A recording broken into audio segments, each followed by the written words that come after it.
before this video starts, I wanted to let you know that I have a book out called Be Free. If you're interested in that, the link is in the description box below. Also, I have a Patreon page where you can choose to support me and get more involved if you like this video. Links below. Okay. Hello there, people of the world, and welcome to today's episode of Coffee Chats with Jax. Last week, there was this one day where I had a commitment that I made, and this commitment was going to take me the majority of the day. When I was in this commitment, I was getting messages and invitations from other people needing me in other places and needing to do other things, and it wasn't just like one thing, it was kind of one person after the next person after the next person, and long story short, I tried to be at and please everybody in that scenario because I didn't want to let anybody down. I didn't want anyone to be upset with me. I didn't want anyone to be hurt. What that did was it kind of prevented me from being able to be fully present in each situation that I was in. At the end of this day, I just started crying. I literally came home and started crying, and I didn't know why. I'm like, why am I upset? It's because I have these good people in my life and I want to see them, and I'm like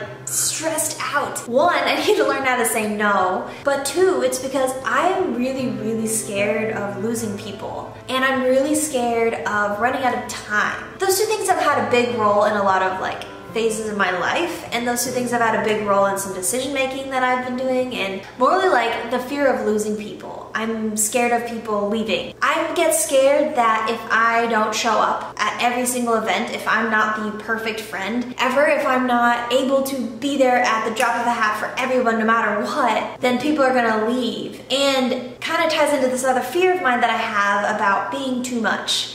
I'm afraid that if I'm too much, that if I have too many problems, or if I talk too much, or if I have too much, I don't know, just too much stuff, that if I take up too much space in someone's life, that people are gonna leave or get annoyed with me or something, or not want to be around me. Basically, I was seeing an old friend that was in town the other day, and I was kind of telling her about this story, something that I recently went through. Now, this friend of mine, she's a little bit older than me, and she was actually one of my first friends in LA when I lived here the first time, and she was someone that I went to for a lot of problems and stuff back in the day, when she lived here and I lived here. And she told me, she's like, Jackie, don't you remember 3 years ago when you were here and you were 20 and blonde and you kept apologizing for talking too much or taking up too much time? She's like, you were so scared of being too much. And I was like, oh my gosh, you're right. I was so overly cautious of everything that I was doing and being, because for some reason I viewed every friendship through the lens of don't be too much for this person. Instead of walking into a friendship with the assumption that they just wanted me there and they just loved me for me, problems and all,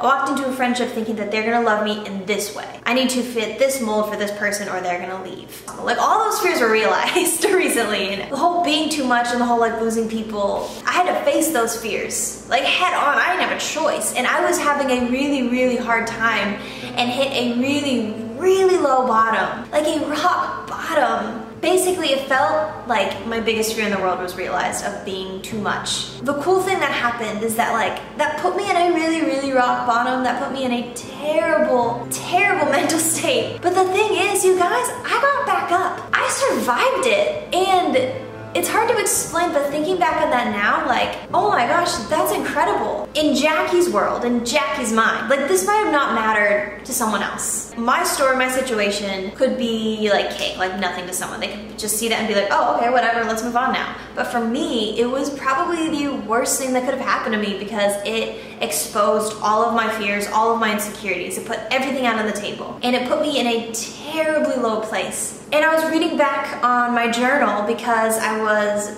working on my home book, my book about home. And when I write a book, I like to read through my journals because I write them every day. I have every thought documented. It's really cool. And I was reading back into what I was writing a little while ago when all this was happening. I was reading about where my mind was at, how dark I felt, how much for a while, you guys, I didn't even want to exist. I didn't want to be a thing, and I didn't want anyone to know. And I'm reading these things, and I feel I'm reading someone else's journal. I feel I'm looking at someone else's story, because right now and back then, it's a night and day difference, and that's a miracle, and it hasn't even been that long. And I know that this might be confusing and vague, but I just want you to trust me that it sucked being that rock bottom. It sucked having all of my insecurities exposed. All of my problems, all my biggest fears, out there on the table to where I can't hide them. I had two choices. I was either gonna stay there, live in fear, and not talk to one other person, not enjoy one other friendship, or I had to get up and realize that it didn't kill me.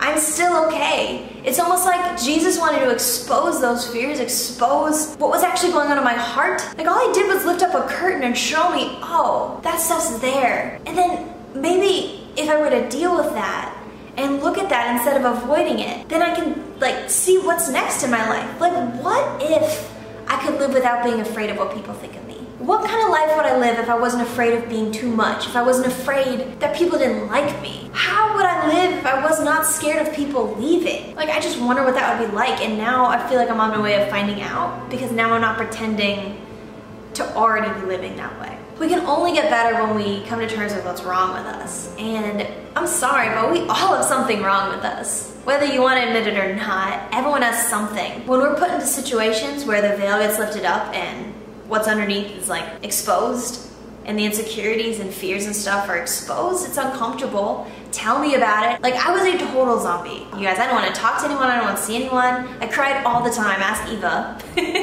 Love you, Eva. Thanks for letting me cry on your shoulder all the time. But facing that made me realize that it didn't kill me, it's not the end, and I get to get up and keep moving, and that's not the only way to live. So I don't want to live in this fear anymore, you guys. I want to replace that fear with boldness. I want to be bold. I'm writing this character in my book who I'm made to be so unapologetic, so bold, so just doesn't care what anyone thinks, and that's someone who I want to be. I don't want to live in fear anymore, and I'm excited to see what's next. So yeah, you guys, thank you for watching this video, and I'll see you next week. Bye. Hey guys, if you made it all the way to the end of this video, thank you so much for watching. Just want to let you know a few things that are going on in the world of Jackie G. I have a merch store now where you can buy Be Free mugs, Be Free pillows, Be Free hats, all the things, you guys. If you want to go support me and buy that, the link's in the description box below. Also, you can purchase the book Be Free, which is what all that stuff is modeled after. That's the story about my life. That's the story about my journey overcoming shame, overcoming fear, and stepping into just grace and freedom and truth. And I'm so proud of the book. I'm writing 2 more right now, but that book you can also purchase in the link in the description box below. Or if you want to get more involved in what I'm doing, then go check out my Patreon page. That is where you can go and support me, get more involved in what I'm doing. If you get anything from these videos each week, it would mean the world to me if you check that out. And choose to pledge, like, honestly, you can even do like $1 a video, and it would be absolutely incredible and such a support to me. You could read the first page of my new book, Finding Home, and I will potentially in the future be releasing the first chapter of my first novel that I'm writing, which I'm so excited about. So all the links for Patreon, my merch store, and my book are in the description box below. I will see you guys next week.